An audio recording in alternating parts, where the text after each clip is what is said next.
बिस्मिल्लाहिर्रहमानिर्रहीम, अस्सलामुअलैकुम। Programme इख्तलाफी note के साथ मैं हूं रुबाब ज़ैन। नाज़रीन, इलेक्शन कमीशन ऑफ पाकिस्तान की जानिब से पंजाब के इलेक्शंस को मुलतवी कर दिया गया है। वो इंतखाबात जो 30 अप्रैल को होने थे अब वो 8 अक्टूबर को होंगे। एक रिपोर्ट तैयार की गई, हमें बताया गया इलेक्शन कमीशन की जानिब से कि ये वो वजूहात है जिसकी बिना पर इलेक्शन को मुलतवी किया जा रहा है। बताया गया कि इस वक्त हालात साजगार नहीं हैं, दहशतगर्दी के वाक़यात का भी हवाला दिया गया है और बेयकीनी की सूरत हाल है। इस वक्त मुआशी सूरत हाल भी बेहतर नहीं है, लिहाजा इस वक्त मुमकिन नहीं है कि इंतखाबात कराए जाएं। और अब ये इंतखाबात जो हैं पंजाब के वो 8 अक्टूबर को कराने का इलेक्शन कमीशन की जानिब से ऐलान किया गया है।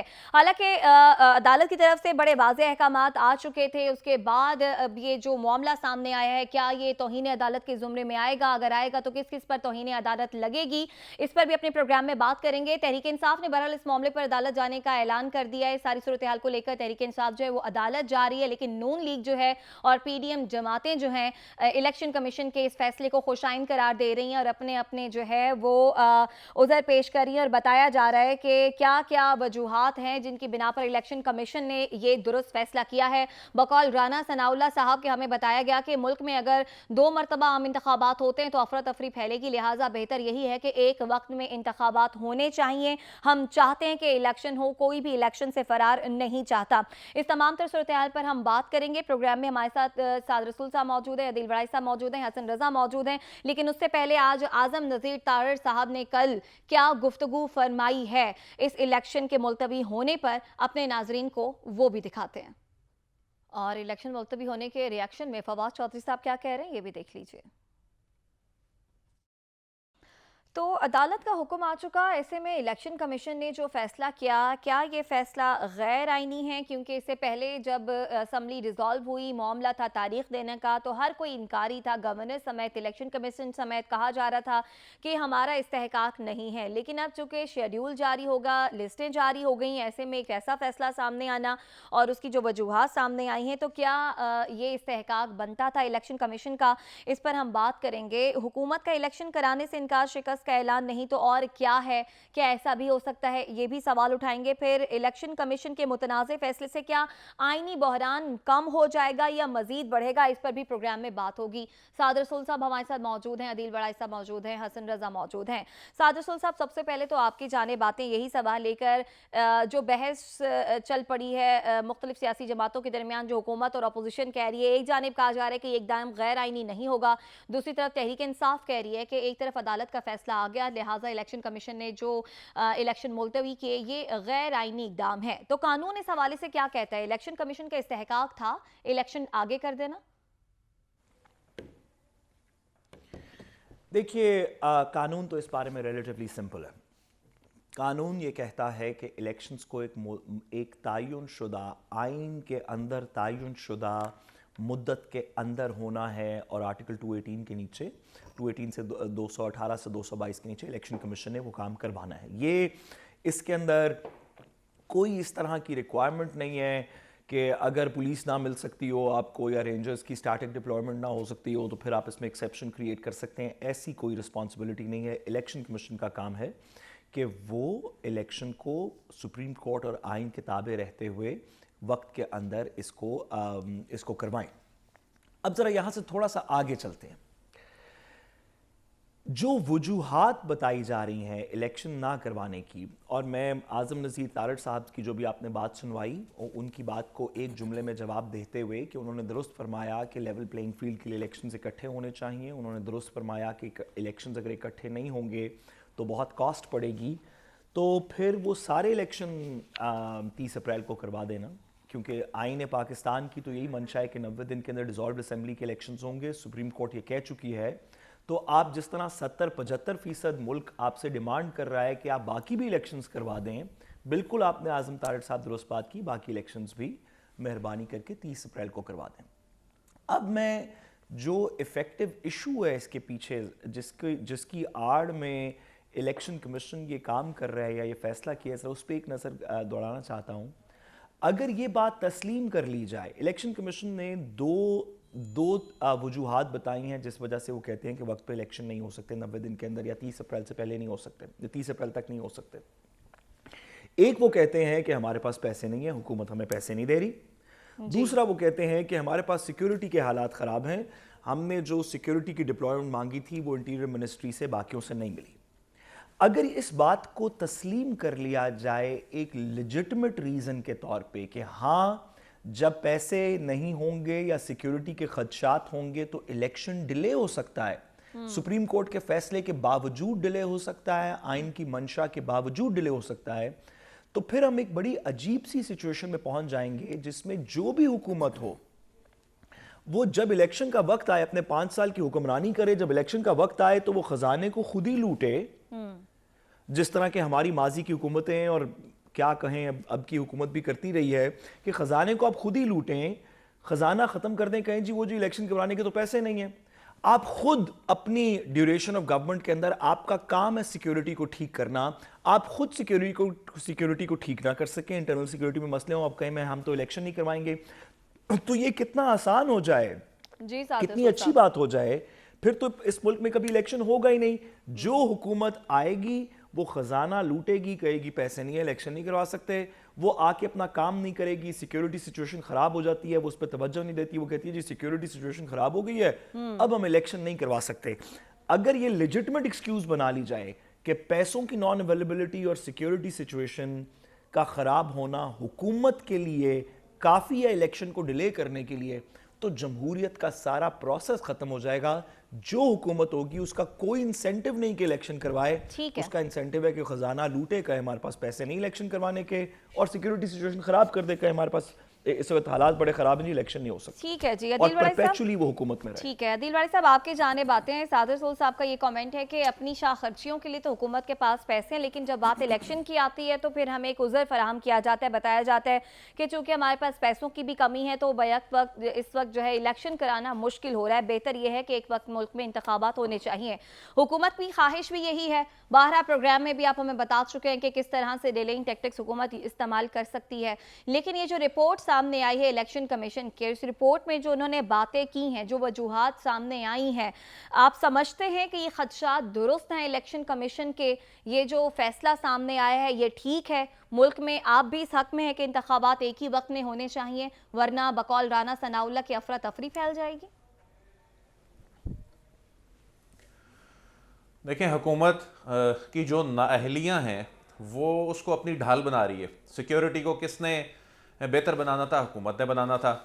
अगर वो नहीं बना सकी तो वो कह रहे हैं जी इसको बुनियाद बना के इंतखाबात आगे ले जाए जाएँ। माली बहरान से किसने निकालना था? और ये तो ऐलान करके आए थे, ये दावा करके आए थे कि इमरान खान साहब तो ठीक तरीके से मईशत चला नहीं रहे, तो उसको, उस नालायकी को, उस कोताही को बुनियाद बना के इलेक्शन आगे लेके जाना चाहते हैं। फिर दूसरी बात बड़ी दिलचस्प है कि इस बात की क्या गारंटी है कि 8 अक्टूबर को मुल्क की सिक्योरिटी भी ठीक हो जाएगी और मुल्क की मुआशी सूरत हाल भी ठीक हो जाएगी? इस बात की क्या गारंटी है?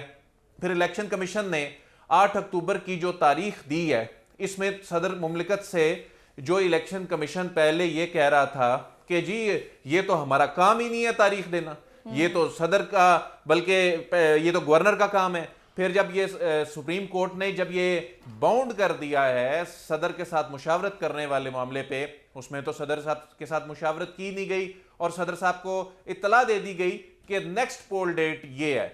और इसके अलावा इस ऑर्डर को अगर पढ़ा जाए, इस ऑर्डर में बहुत सी चीजें बड़ी दिलचस्प हैं, बहुत सी चीजें ऑलरेडी अंडर डिस्कशन भी हैं। मिसाल के तौर पे जो 8 फरवरी को जो लॉ इन्फोर्समेंट एजेंसीज के साथ जो इजलास हुआ, उसमें उस इजलास का जो आउटकम था उसमें लिख दिया जी 16 तारीख को एक वाकया हुआ, यानी इसमें जो रिप्रोड्यूस किया गया है। इसके अलावा जो IMF की कंपल्शन का जिक्र किया गया, IMF ने इस पे सूरत हाल वाजे कर दी, जी हमारा कोई लेना देना नहीं है। तो यानी जो हुकूमत ने जिस चीज पे हिसाब देना था, जिस चीज का दावा करके आई, एक तो उसमें नाकाम हुई और उसको अब बुनियाद बनाकर अब ये कह रहे हैं कि जी इंतखाबात जो हैं वो इस वजह से नहीं होने चाहिए। मैं समझता हूं इलेक्शन कमीशन ऑफ पाकिस्तान इसमें फंस गया है। इलेक्शन कमीशन की जिम्मेदारी थी आइन के आर्टिकल 220 को एक्सरसाइज करता, और इसके अलावा जो वफाकी और सूबाई हुकूमतों को भी डायरेक्शन थी। लेकिन आप ये देखें कि ये वुज़रा प्रेस कॉन्फ्रेंसेस की हद तक तो आकर स्टेटमेंट देते रहे, लेकिन ऑफिशियली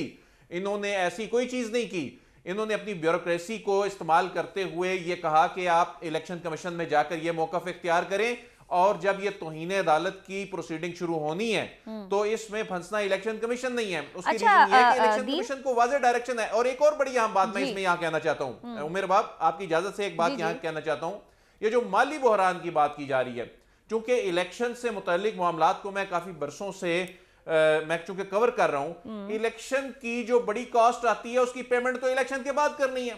तो आप बहुत सी ऐसी चीजें थी जिसमें आपको फौरी तौर पर अमाउंट दरकार नहीं थी। मिसाल के तौर पे आपके जो बैलेट पेपर थे वो प्रिंटिंग कारपोरेशन ऑफ पाकिस्तान ने छापने थे, तो प्रिंटिंग कारपोरेशन ऑफ पाकिस्तान को बाद में रकम दी जा सकती थी। इसके अलावा जो सिक्योरिटी एहलकारों को और जो इंतखाबी अमले को तनख्वाहें देनी थी वो बाद में एजाजिया जो है और प्रोक्योरमेंट की इवन जो अमाउंट जो देनी होती है वो बाद में दी जा सकती थी। तो माली मामला तो यहाँ पर आड़े आ ही नहीं तो सकता। आपको ये मामला भी कुछ समझ नहीं आया। दिल, रिपोर्ट में एक और बात जो की है लेवल प्लेइंग फील्ड की, ये बात हमें नून लीग करती हुई भी नजर आए। आजम नजीर तारड़ साहब ने भी ये बात की। फिर एक इदारा किसी के ताबे नहीं होते, इदारा जो है खुद मुख्तार होता है। लेकिन बादिल नजर में ऐसा लग रहा है कि कहीं ना कहीं शायद कि इदारा जो है वो इन्फ्लुएंस हो रहा है।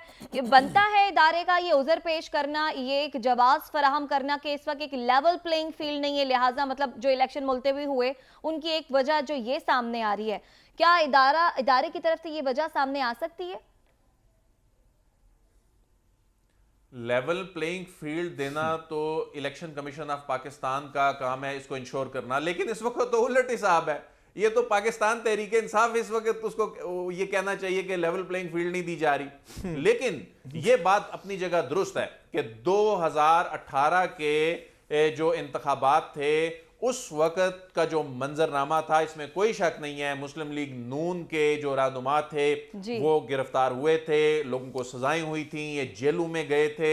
उस वक्त की, उससे पहले जो इलेक्शन थे उस वक्त पीपल्स पार्टी एएनपी कहती थी हमारे लिए लेवल प्लेइंग फील्ड नहीं है। हमारे जो सियासतदान हैं हर दौर में एक जो पार्टी होती है वो बेनिफिशियरी नजर आ रही होती है, दूसरी मजलूम नजर आ रही होती है। और जो लेवल प्लेइंग फील्ड नून लीग इस वक्त मांग रही है ना, वो ये लेवल प्लेइंग फील्ड नहीं है। ये जो बात की जाती है कंडक्ट ऑफ इलेक्शन, वो कहते हैं जी इमरान खान साहब को गिरफ्तार होना चाहिए क्योंकि हम हुए थे, इनके खिलाफ केसेस बनने चाहिए वो जिस तरह हमारे खिलाफ बने थे। तो वो ये सियासी मामलात है वो चल रहे हैं, तहरीक इंसाफ को भी खदशात हैं, वो भी इसका इजहार करें। साद रसूल साहब, मैं आपकी जानिब भी आती हूँ, इजाजत दीजिए हसन रजा की तरफ जाने की। हसन जो जवाब सिर्फ कहना चाहता हूँ, आप कह लीजिए एक जुमला। जी जी हसन के पास आप जरूर जाएं। जो अदील बात कर रहे थे, बहुत कम होता है कि अदील और मैं किसी बात के ऊपर एग्री कर जाएं आजकल, लेकिन मैं अदील से इस बात पे एग्री करता हूँ। सिर्फ वाजे करना चाहता हूँ कि इलेक्शन कमीशन का काम है लेवल प्लेइंग फील्ड देना, फ्री एंड फेयर इलेक्शन करवाना। आर्टिकल 218 में इलेक्शन कमीशन का काम है। इलेक्शन कमीशन नहीं खुद कह सकता कि ये लेवल प्लेइंग फील्ड नहीं है। सही, भाई अगर नहीं है तो हम सब तो आपकी तरफ देख रहे हैं लेवल प्लेइंग फील्ड करने के लिए। ठीक हो गया।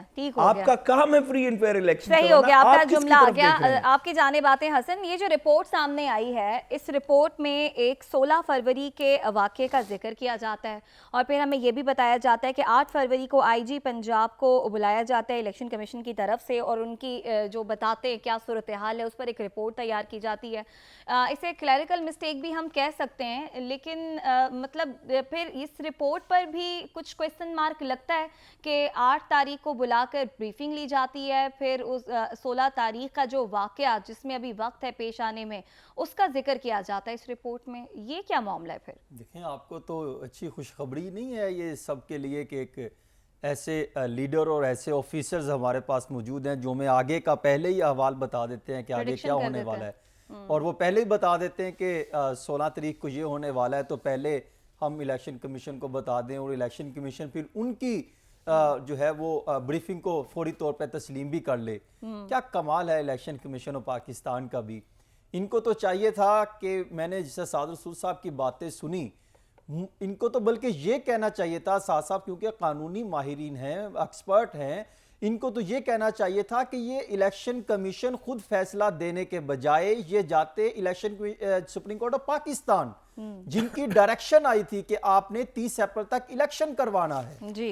तो इलेक्शन कमीशन ऑफ पाकिस्तान, मैं तो समझता हूं खुद ये फैसला दे ही नहीं सकता। इनको तो वहां पे अदालत में लेकर जाना चाहिए था कि हमने जो है अदारों से, हमने सुबह से और अदारों से पूछा है, तो वो हमें फंड्स फराहम नहीं करते, वो हमें सिक्योरिटी फराहम नहीं कर रहे, तो हमारे ये मसाइल हैं, तो अब इस सिचुएशन में हम क्या आगे लेकर जा सकते हैं। तो यहाँ पर आइन का मुर्तकिब कौन हुआ?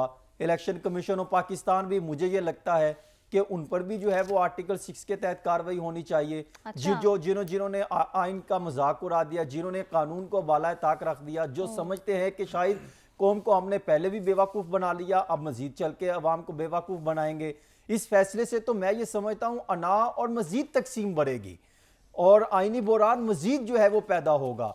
इलेक्शन कमीशन ने जो फैसला दिया, उनका कैसे ये कह सकते हैं कि वो बिल्कुल गैर जानिबदार है? ऐसे लगता है कि जो हुकूमती स्टेटमेंट हैं, जो मुस्लिम लीग नून के बयानात हैं और जो इलेक्शन कमीशन का ये फैसला है, बिल्कुल ऐसा लगता है कि ये फैसले में वही चीज़ें हैं जो हम जब मिलते हैं या तकारीरें सुनते हैं पाकिस्तान मुस्लिम लीग नून के रहनुमाओं की, वजीर आज़म की, मुस्लिम लीग नून के उन सरबराह की जो लंदन बैठे हैं, तो वहाँ से जो डायरेक्शन जो उनके बयानात सुनते हैं, तो हमें तो ऐसे लगता है कि शायद वही चीज़ें इलेक्शन कमीशन ऑफ पाकिस्तान ने उठा के जो है हमें पेपर में लिख के दे दी, वेयर एज, और फिर आगे डिटेल में लिख दिया कि फ़लाँ से हमारी मीटिंग हुई।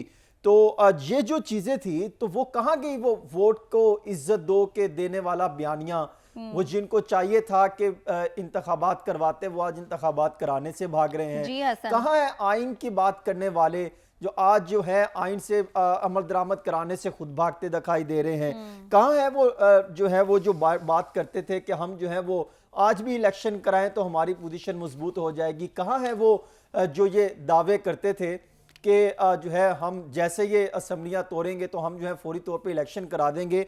आपको याद नहीं 2008 में जब बीबी शहीद हुई थी तो उस वक्त जो है क्या कहा गया था कि इलेक्शन होने चाहिए, फौरी तौर पर इलेक्शन करवाने चाहिए। फिर सब ने किसी ने एक पहलू एक ग्रुप की तरफ से आया कि इलेक्शन ताखीर होगी, लेकिन इलेक्शन हुए थे। उस वक्त सिक्योरिटी का मसला था। 2013 में कितने बड़े बड़े सियासतदान कत्ल हुए, तो उस वक्त भी इलेक्शन हुए थे। उस वक्त खुद नवाज शरीफ साहब ये बात कहते थे कि इलेक्शन होने चाहिए।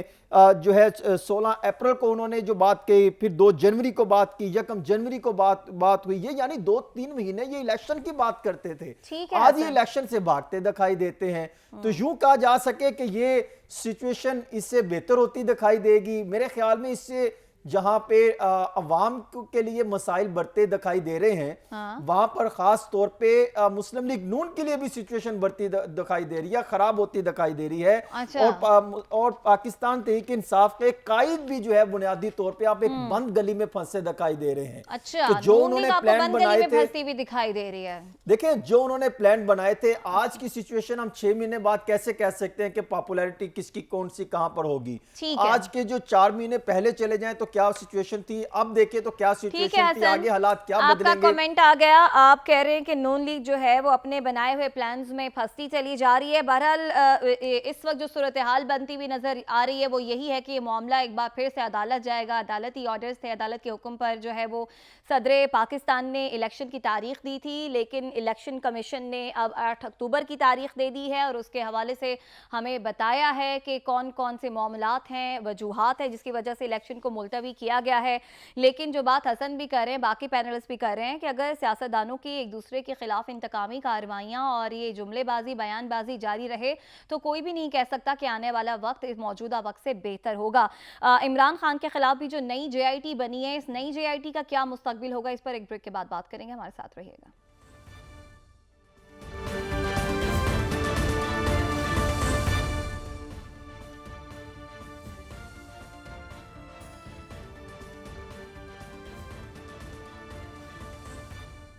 वेलकम बैक नाजरीन। सियासी सूरत हाल मजीद बिगड़ती भी हम देख रहे हैं। ना सियासी बयानबाजी, जुमलेबाजी रुकने में आ रही है, ना ही मुखालिफिन पर ज़मीन तंग करने की जो कोशिशें की जाती हैं तमाम जानिब से वो कोई ख़त्म होती भी नज़र आ रही हैं। तहरीक इंसाफ ने PDM हुकूमत और नून लीग को अपने निशाने पर रखा हुआ है, तो दूसरी तरफ नज़र ये आता है कि PDM की भी ख्वाहिश है कि किसी तरह से साबिक़ वज़ीर आज़म इमरान खान साहब को इस इलेक्शन से नाअहल कराकर इलेक्शन से बाहर कराया जाए। इस खदशे का इजहार बारहा तहरीक इंसाफ के चेयरमैन इमरान खान साहब कर चुके हैं। अब ये जो नई JIT का मामला है ये भी इसी सूरत हाल की तरफ इशारा कर रहा है। इससे पहले मुस्लिम लीग नून के मुख्तलिफ रहनुमा हों, मरियम नवाज साहिबा हों, वो किस तरह से दहशतगर्दी का इल्ज़ाम लगाते रहे हैं तहरीक इंसाफ पर, इस जमात पर, वो भी हमने सुना। अब ये भी देख लीजिए कि साबिक वज़ीर आज़म नवाज शरीफ साहब इमरान खान साहब के हवाले से क्या बात कर रहे हैं।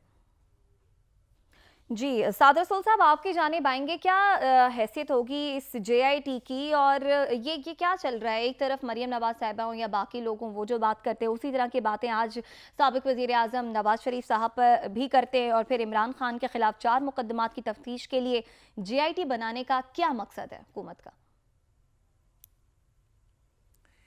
देखिए, हमें बात को उस तरह ही करना चाहिए। हमारे जो सुनने वाले लोग हैं ना, जो पाकिस्तान के सुनने वाली आवाम है, वो आवाम अब बेवकूफ़ नहीं रही। उस आवाम को एक इलेक्शन कमिश्नर के ख़त से, एक JIT की कॉन्स्टिट्यूशन से, एक राना साहब के ख़त से, एक मरियम साहिबा की ट्वीट से, या एक नवाज शरीफ साहब के बयान से अब ये मसला सॉल्व नहीं होगा। पाकिस्तान के अंदर इस वक्त 1985 का एक पॉलिटिकल प्रोजेक्ट है जो अपनी आखिरी सिसकियां ले रहा है। उस 1985 के पॉलिटिकल प्रोजेक्ट के अंदर आज आप जितने तकरीबन बड़े पॉलिटिकल लीडर्स देखती हैं इमरान खान साहब के अलावा, वो सब उस वक्त पैदा हुए पाकिस्तान के सियासी मंजरनामे पे। नवाज शरीफ साहब भी, उसी के चंद साल बाद जरदारी साहब भी, मौलाना फजल रहमान साहब के वालिद का तो बहुत बड़ा रुतबा था, लेकिन मौलाना साहब भी, दीगर भी बहुत से लोग, शेख रशीद साहब, राना सनाउल्लाह साहब, शाहिद खाकान अब्बासी साहब, सब लोग, आप सब लोगों को देख लें तो वो 1985 के इफेक्टिवली पॉलिटिकल प्रोजेक्ट के अंदर क्रिएट हुए। पिछले 30-35 साल से इस पॉलिटिकल प्रोजेक्ट ने, जिसको नवाज शरीफ साहब इफेक्टिवली जिसका सिंबल हैं, इसने अपने नीचे ये चीफ इलेक्शन कमिश्नर जैसे ये राजा साहब जैसे ब्यूरोक्रेट्स रखे जो हर चीज़ पे जी हुजूर, आइन तोड़ दिया, नाक मरोड़ दी। इसी तरह के माजी के अंदर अनफॉर्चुनेटली जुडिशरी के फैसले भी आते रहे माजी के जजेस से। इस पॉलिटिकल प्रोजेक्ट ने अपने नीचे एक पूरा सिस्टम क्रिएट किया, ब्यूरोक्रेट्स बनाए जो कि उनके खिलाफ फैसले नहीं करते, जैसे कि चीफ इलेक्शन कमिश्नर साहब हैं, एक इफेक्टिवली तो एक्स ब्यूरोक्रेट ही हैं। हमने देखा कि इन्होंने पुलिस वाले भर्ती किए, पटवार, चीफ सेक्रेटरीज, जजेस, इधर उधर। 1985 का एक पॉलिटिकल प्रोजेक्ट था जो पाकिस्तान के ऊपर मुसल्लत रहा अब तक। इस पॉलिटिकल प्रोजेक्ट को डिफेंड करने के लिए चीफ इलेक्शन कमिश्नर साहब भी आएंगे, उन जैसे तमाम लोग आएंगे। इस पॉलिटिकल प्रोजेक्ट को डिफेंड करने के लिए आजम नज़ीर तारड़ साहब भी स्टेटमेंट और कानून की एक मंशा निकालेंगे, इस तरह तमाम लोग इस तरह के निकालेंगे। इमरान खान साहब इस पॉलिटिकल प्रोजेक्ट, इस स्टेटस को के खिलाफ हैं, या खिलाफ ना भी हों तो वो इससे एक ऑल्टरनेटिव हैं। वो 1985 के पॉलिटिकल प्रोजेक्ट का हिस्सा नहीं थे। उनके पास ये राजा साहब जैसे ब्यूरोक्रेट्स जो हैं पिछले 40 साल से शादियां करके, रिलेशनशिप्स कल्टिवेट करके, ताल्लुकात बना के, उनके पास उस तरह नहीं है पंजाब में। ये पॉलिटिकल प्रोजेक्ट 1985 का अपने एनमी इमरान खान को, जो इस पॉलिटिकल प्रोजेक्ट को ख़त्म करना चाहता है, ये पॉलिटिकल प्रोजेक्ट ने उसको टेक ऑन कर लिया। सही।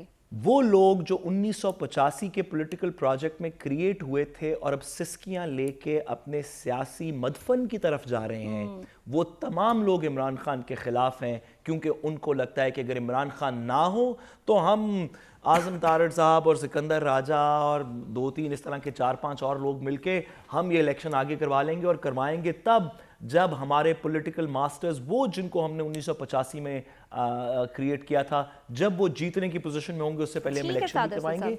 ये सिस्टम अब नहीं चल सकता। ये मसला अब ऐसे सेटल नहीं होगा।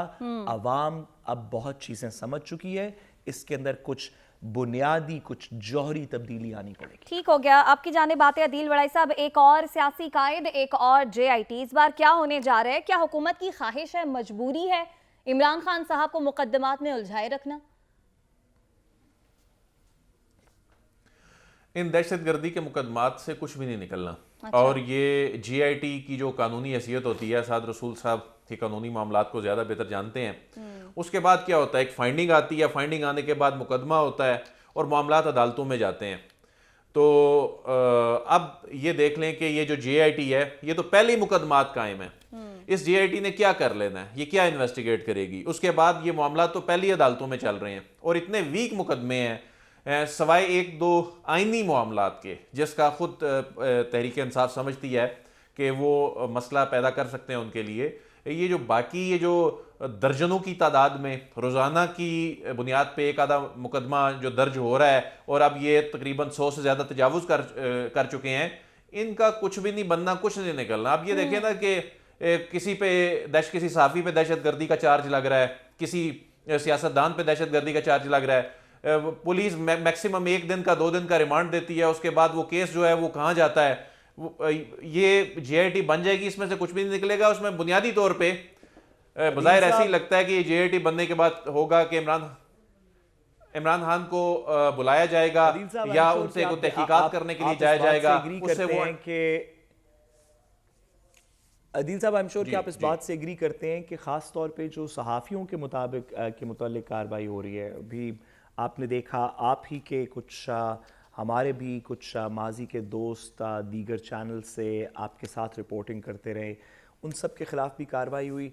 आप नहीं समझते कि ये भी इसी लार्जर चीज़ का हिस्सा है जिसके के अंदर इमरान खान साहब को भी दहशतगर्द कर दिया जाए और हर बंदा, आप हो, मैं हूँ, सदीक जान हो, कोई जो भी शख्स हो, उसको जो इमरान खान साहब के हक़ में बोलेगा उसको दहशतगर्द बना दिया जाए? आपको नहीं लगता कि ये कार्रवाई हमने पहले भी देखी और अवाम अब इसमें नहीं फंसने वाली?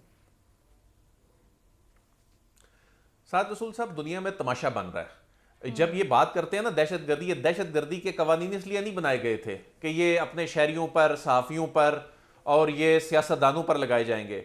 ये तो बनाए गए थे दहशतगर्द, मुल्क दुश्मन, उन लोगों को सजाएं देने के लिए। लेकिन ये इसको इतना पोलिटिसाइज कर दिया है, दुनिया में मजाक बन रहा है। आलमी मीडिया इसको जिस तरह से दिखा रहा है कि एक आपका साबिक प्राइम मिनिस्टर है और उस पर आपने दहशतगर्दी के इतने मुकदमात बना दिए, सहाफ़ियों पर बना दिए। अभी एक मुकदमे का जो आपने जिक्र किया, वो इतना मुज़हिका खेज मुकदमा था और उसमें वो जो जज साहब ने 1 दिन का रिमांड भी उसमें दिया, वो भी इसलिए दिया कि चूंकि वो आला अदालतों की जानिब से बाइंडिंग है इस तरह के केसेस में। तो इस तरह तो ये कानून का खुद मजाक बना रहे हैं। ये कानून को इन्होंने मजाक बना दिया है। आप कह रहे हैं कि कुरान जो है वो खुद कानून का मजाक बना रहे हैं। ठीक हो गया जी, ठीक हो गया, आपका साद रसूल साहब का पॉइंट आ गया। हसन, आप भी समझते हैं कि जेआईटी से कुछ नहीं निकलेगा और लेवल प्लेइंग फील्ड के चक्कर में इमरान खान साहब हो या उनकी जमात हो इस वक्त ज़ेरे अताब है? देखिए, बुनियादी तौर पे एक प्रोजेक्ट जिसका साथ साथ बता रहे थे कि नवाज प्रोजेक्ट लॉन्च हुआ था, अब उसको अभी भी कुछ जो है वो तहफ़्फ़ुज़ फराहम करने के लिए कोशिशें की जा रही हैं। इसी तरह एक प्रोजेक्ट जो है वो खान प्रोजेक्ट भी लॉन्च हुआ था, उसको भी ना भूलें। अब वो भी जो है अवाम में तकसीम पैदा करने के लिए इन्हीं के साथ मिलकर जो है ये पंडोरा बॉक्स खुले बैठे हैं। और ये कहना कि ये सिर्फ एक प्रोजेक्ट के सर पे है, जो लेकर आए थे नवाज प्रोजेक्ट, वो भी खान प्रोजेक्ट लेकर आए थे, वो भी उस कंपनी को उन्होंने आगे किया था, उसको सपोर्ट किया था और उसी कंपनी ने जो है वो नून प्रोजेक्ट को, कंपनी को लॉन्च किया था और उसको हर तरह से सपोर्ट दी थी। और दूसरा ये कहना कि ये एक जेआईटी बन के मामला ख़त्म हो जाएगा और वो जेआईटी जो रिपोर्ट पेश करेगी वो उससे काबिल कबूल होगी, मेरे ख्याल में ये कोई दहशतगर्दी का कोई वाक़या नहीं हुआ कि कहीं पर कोई सानिया साहिवाल नहीं हुआ या कोई सानिया कोई और नहीं हुआ कि जिस पे आप जॉइंट इन्वेस्टिगेशन टीम बनाएं और हुकूमती ही उसमें फाइनल मेंबरान करें कि कौन सा पुलिस ऑफिसर होगा, कौन सा उसका जेआईटी मेंबर होगा। क्या आपने इस जेआईटी बनाने से कबल वफाक या सूबे ने जो दूसरी पार्टी है यानी इमरान खान है, क्या आपने उनसे मशवरा किया? क्या आपने उनके मशवरे से ये जो है जॉइंट इन्वेस्टिगेशन टीम तश्कील दी? नहीं दी। तो यानी इसका भी आप ऐसे ही होगा जिसका किसी मामले को आपने लिंगर ऑन करना हो तो आप उस पर कमेटियां बना देते हैं, जीआईटी बना लें और ये मामला कागजी कार्रवाई का पेट भर जाएगा, एक फाइल का पेट भर जाएगा। क्या ही अच्छा होता कि एक खातून ने जो आज से चंद रोज कबल की एक इंतहाई आम शख्सियात की तस्वीरें जलसे में चलाई थी, इस पर भी जीआईटी बन जाती कि ये क्यों और किन ख्वाहिशात की बुनियाद पर जो है वो ये तस्वीरें जलसा आम में पब्लिक में जो है वो मंजर आम पर लाई गई। क्या इस पे भी जीआईटी बनानी चाहिए थी? क्यों नहीं बनाई गई? देखिए हर नुक्ते पर अगर आप वो डॉट डॉट को जोड़ें तो समझ लग जाएगी कि ये मामला सारा जा किधर रहा है। जी। सिर्फ एक शख्स से लड़ाई है, इमरान खान से पूरी हुकूमत की, पूरी मशीनरी की, कि इमरान खान को हमने कैसे साइडलाइन करना है। उसके लिए चाहे आप ज्वाइंट इन्वेस्टिगेशन टीम बनाएं, चाहे आप मनपसंद ऑफिसर्स को आगे करें, चाहे आप मनपसंद ऑफिसर से अपने मुताबिक की रिपोर्ट तैयार करवा के अवाम को पब्लिक कर दें, चाहे आप जो है वो जिस तरह के फैसले दिलवा लें, लेकिन वो उसको उसके वजूद को भी तस्लीम करना पड़ेगा। जमीनी हकाइक को नजरअंदाज नहीं किया जा सकता। एक असेसमेंट रिपोर्ट देखिए, ये मैं आपको बताऊं कि चंद रोज कबल इलेक्शन कमीशन का फैसला तो आने से कई तकरीबन कुछ 7 दिन कबल एक इंतहाई अहम इजलास होता है, उसमें एक असेसमेंट रिपोर्ट का जिक्र किया जाता है और वो असेसमेंट रिपोर्ट में बताया जाता है इमरान खान जीत जाएगा अगर आज इलेक्शन होते हैं। अच्छा। और मौलाना फजल रहमान साहब भी उस मीटिंग में मौजूद होते हैं, तो कहा जाता है मौलाना साहब आप तो कोई एक सीट से ज्यादा सीट ही नहीं निकाल रहे, और बताएं लाहौर में नून लीग कौन सी सीट निकाल रही है, पंजाब में कितनी सीटें निकाल जाएंगी। तो यानी ये असेसमेंट रिपोर्ट की बुनियाद भी देखी जाए, उसको भी नहीं नजरअंदाज किया जा सकता। और फिर वो अफराद के जिन्होंने नून लीग के आम शख्सियात के खिलाफ कागजात जमा करवाए, उनको आप गिरफ्तारियां उनकी करें, उन पर जो है उनके कारोबार बंद करें, इस तरह भी जो है वो मामलात नहीं चले जा सकते। बिल्कुल सही कह रहे हैं, इस तरह से मामलात नहीं चलेंगे। जो बात आपने पेट भरने की ना, इन सियासतदानों के पेट तो भर जाएंगे, लेकिन जो गरीब है जिसे अपना पेट भरने के लिए 2 वक्त रोटी चाहिए, वो रोटी के हुसूल के लिए अपनी जान गंवा रहा है। रमज़ान का महीना शुरू हो गया है और अशिया खुरोनोश की कीमतें जो हैं वो मज़ीद आसमान को छू रही हैं। जो पहले ही नहीं ले पा रहे थे उनका मज़ीद कितना बुरा हाल हो रहा है। क्या हुकूमत कुछ इस तरफ भी ध्यान देगी या नहीं? एक ब्रेक आ रही है, ब्रेक से वापस आएंगे तो इस पर भी बात करेंगे। हमारे साथ रहिएगा।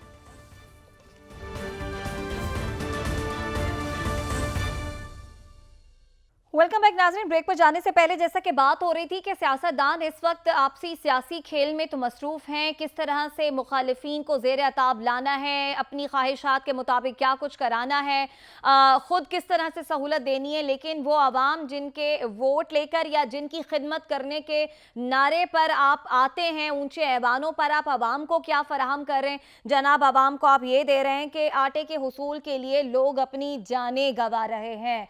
आटा चाहिए गरीब आवाम को अपना पेट भरने के लिए। अदील बड़ाई साहब, क्या हुकूमत कर रही है इनके लिए? रमज़ान बाज़ारों का रिलीफ पैकेजेस का क्या हाल है? वो जो आटा आवाम को सस्ता फराहम करना था, मिल रहा है?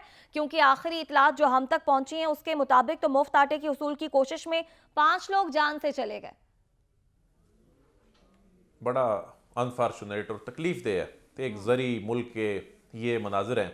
लेकिन हुकूमत के असाब पे इस वक्त एक ही शख्सियत सवार है, वो है इमरान खान।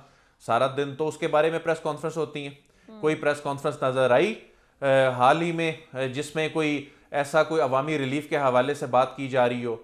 और जो अभी इस वक्त महंगाई की शरह है वो 46.7% तक खौफनाक ये शरह है, और इसमें आगे मजीद इजाफा होता नजर आ रहा है। कोई लायामल नहीं, कोई प्लान नहीं। बताए ना हुकूमत के IMF से ये तकरीबन 1.2 अरब डॉलर मिल भी गए तो उसके बाद क्या करेंगे? दोस्त ममालिक ने आपको रकम दे भी दी तो 2 से 3 महीने बाद क्या करेंगे? वो प्लान कहां पर है जिसका नारा लगा कर आए थे? ये तो संगीन सूरत हाल है ही, आगे बड़ी तशवीशनाक सूरत हाल नजर आ रही है। और अब इनको जो फौरी तौर पर करना चाहिए, जो कम अज कम उजरत है उसका ऐलान कर देना चाहिए कि ये जो कम अज कम उजरत है इसमें तो अब गुजारा, बल्कि इससे डबल पे भी गुजारा मुमकिन नहीं है। लेकिन इस वक्त सिर्फ इमरान खान ये प्रेस कॉन्फ्रेंसेस जो हैं, और जो बड़ी अफसोसनाक सूरत हाल है वो ये है कि जो पॉलिटिकल टेम्परेचर इस वक्त बढ़ा हुआ है, इस वक्त जो सियासी खींचातानी है उसमें ये चीजें छुप गई हैं। महंगाई पे तो बात ही नहीं हो रही, और इस सारी सूरत हाल में हुकूमत को जरूर फायदा हो रहा है कि महंगाई पे उस तरह से बात नहीं हो पा रही। बड़ी ही खौफनाक सूरत हाल है, दुनिया भर में महंगाई में इजाफा हुआ है, लेकिन जो शरह पाकिस्तान में है ये कहीं भी नहीं है। सही आप कह रहे हैं कि जो शरह पाकिस्तान में महंगाई की वो कहीं भी नहीं है। सादर रसूल साहब, आपकी जानिब आऊंगी। अगर बात हो ना सियासत के खेल की, तो फिर हम इल्ज़ाम हुकूमत पर भी लगाते हैं, इल्ज़ाम हम अपोजिशन पर भी लगाते हैं, क्योंकि वो दोनों जानिब से ये खेल खेला जा रहा होता है। लेकिन जब बात आ जाती है अवाम की, अवाम को रिलीफ देने की, तो सरासर अगर किसी की गलती होती है तो वो हुकूमत की होती है, इंतज़ामी एंड पे गलती होती है। हुकूमत का सारा फोकस इसी पर ही होना चाहिए, और बकौल अदील के इस वक्त सारा फोकस साबिक़ वज़ीर आज़म इमरान खान साहब पर है। देखिए, हुकूमत तो पहले दिन से कोई मईशत ठीक करने के लिए तो आई नहीं थी भाई। हुकूमत तो अपने केसेस माफ करने के लिए और इमरान खान को खत्म करने के लिए आई थी। नहीं, अब वो तो मईशत हमें से ये उनका बताकर क्या आए लेना कि देना? वो महंगाई के बिलावल- से रिलीफ देने के लिए आवाम को आ रहे, जिसमें इमरान खान साहब ने डाला था आवाम को। भाई आप मुझे रुबाब में हमारी टेलीविज़न की मजबूरी ये है कि हमें सियासतदानों की कुछ बातों के ऊपर जी कह के तो कहना पड़ता है कि हाँ वो कह रहे हैं तो शायद उनकी यही इंटेंशन होगी। आप पाकिस्तान सारे में किसी से पूछ लें कि जब वो काम पे टांगने वाली मार्च जो महंगाई के ख़िलाफ़ थी, क्या किसी का ख्याल था कि बिलावल भुट्टो ज़रदारी साहब आके महंगाई ठीक करेंगे? क्या किसी का ख्याल है कि इस वक्त मरियम नवाज़ साहिबा आटे दाल चीनी की कीमत के ऊपर परेशान है? चलें ये सारी बातें छोड़ें, मैं एक जुमला कहता हूँ, हसन साहब हमें इस पे थोड़ी सी रहनुमाई फरमा सकेंगे। अगर कोई शख्स मुझे ये बता दे कि फाइनेंस मिनिस्टर साहब ने पिछले हफ्ते के अंदर महंगाई कम करने पे कितनी मीटिंग्स की हैं, तो मेरा ख्याल है कि इससे हुकूमत की सिंसेरिटी पता चल जाएगी। फाइनेंस मिनिस्टर साहब ने अपने केसेस माफ़ करवाने के लिए, अपने एसेट्स को शोर अप करने के लिए, दीगर चीज़ें करने के लिए, नवाज शरीफ साहब की खिदमत करने के लिए क्या क्या किया है वो नहीं। अवाम और महंगाई पे फाइनेंस मिनिस्टर ऑफ पाकिस्तान इसहाक डार साहब ने पिछले हफ्ते में कितनी मीटिंग्स की हैं, अगर ये पता चल जाए ना तो आपको हुकूमत की प्रेफरेंसेस भी पता चल हसन के पास बड़ी रिपोर्ट होती है सादर रसूल साहब, और हमें प्रोग्राम में लेकर आते हैं, दिखाते भी हैं मैं तो कि पूछना हुकूमत चाहता क्या हूं कर हसन रही है, से। या फिर अपोजिशन के भी बात हो तो वो अपोजिशन की भी रिपोर्ट्स लेकर सामने आते। तो हसन, जो बात सादर रसूल साहब कर रहे हैं, जो सवाल वो कर रहे हैं, मेरा भी यही सवाल है आपसे। कुछ पता है आपको आवाम को रिलीफ देने के लिए हुकूमत इस वक्त क्या कर रही है? देखें कितने बड़े प्रोजेक्ट लॉन्च किए हैं इन्होंने। आटा की जो है वो मुफ्त आटे की स्कीम के प्रोजेक्ट लॉन्च किया, और आज मुझे बड़े अफसोस से कहना पड़ता है कि प्राइम मिनिस्टर साहब बजाय के जो सफ़ेद पोश जो बुज़ुर्ग हैं उनका जो है उनसे बजाय किसी चीज़ की ताज़ियत करते कि महंगाई बढ़ गई है, बजाय कि वो कोई ऐसा प्लान लेकर आते, वो आज जो है सर पर टोपी रख के, वो किसी ने मुझे कहा था लेकिन मैं तो नहीं कहता था, वो कह रहे थे कि कोई एक मदारी है जो मार्केट में निकल आता है, लेकिन मैं तो किसी का जिक्र नहीं कर रहा, लेकिन ऐसा ही मामला पहले भी हम देखते थे।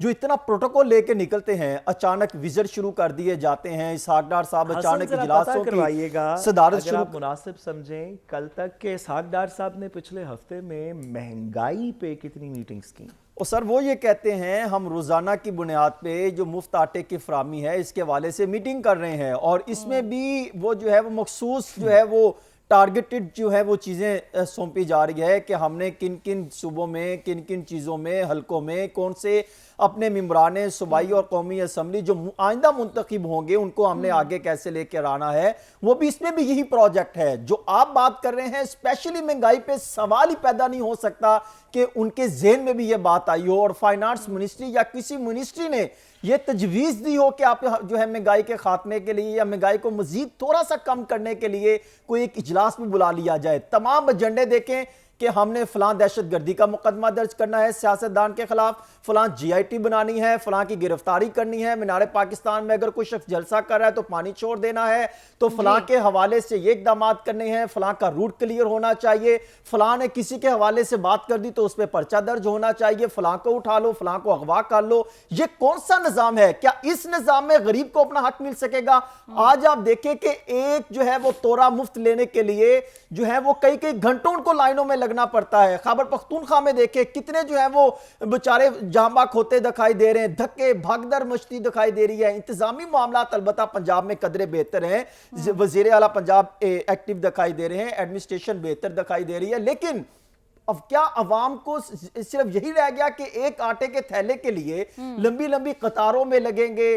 क्या कभी किसी ने यह सोचा कि उनके घर में जो आप एक थैला दे रहे हैं तो उनसे कितने दिन तक ये रोटी चल जाएगी? क्या मुस्तकबिल में कोई एक तरफ ये बात करते हैं हमारे पास इलेक्शन नहीं कराएंगे, हमारे पास 25 से 30 अरब रुपए नहीं है, 60 अरब रुपए आपने यहां पर लगा दिए, यही चीज आप वहां पर देते और आज ना कोई आप रमजान में जो है वो ऐलान करते तो शायद अगर बर वक्त इंतखाबात हो जाते जो आइंदा आने वाले दिनों में मजीद जो है हालात बिगड़ते दिखाई दे रहे हैं, तो इससे कई दर्जे जो है वो बेहतरी भी आ सकती थी, सियासी जो है वो जो अफरा तफरी पैदा हो रही है वो भी कम हो सकती ठीक हो है, गया। इंटरनेशनल भी हमारा अच्छा इमेज ठीक जा हो गया सकता हसन, है। आपने कहा कि सूरत हाल अगर हम देखें इस वक्त तो पंजाब में कुछ बेहतर है, लेकिन अगर हुकूमत अगर कुछ कर भी रही है आवाम को रिलीफ देने के लिए, तो ये जो बद इंतजामी सामने आ रही है उसकी वजह से इसका आटे का हुसूल, सस्ते आटे का हुसूल आवाम के लिए मजीद मुश्किल होता जा रहा है। इसके साथ ही प्रोग्राम से इजाज़त दीजिए, आपसे कल मुलाकात होगी, तब तक के लिए अल्लाह निगहबान।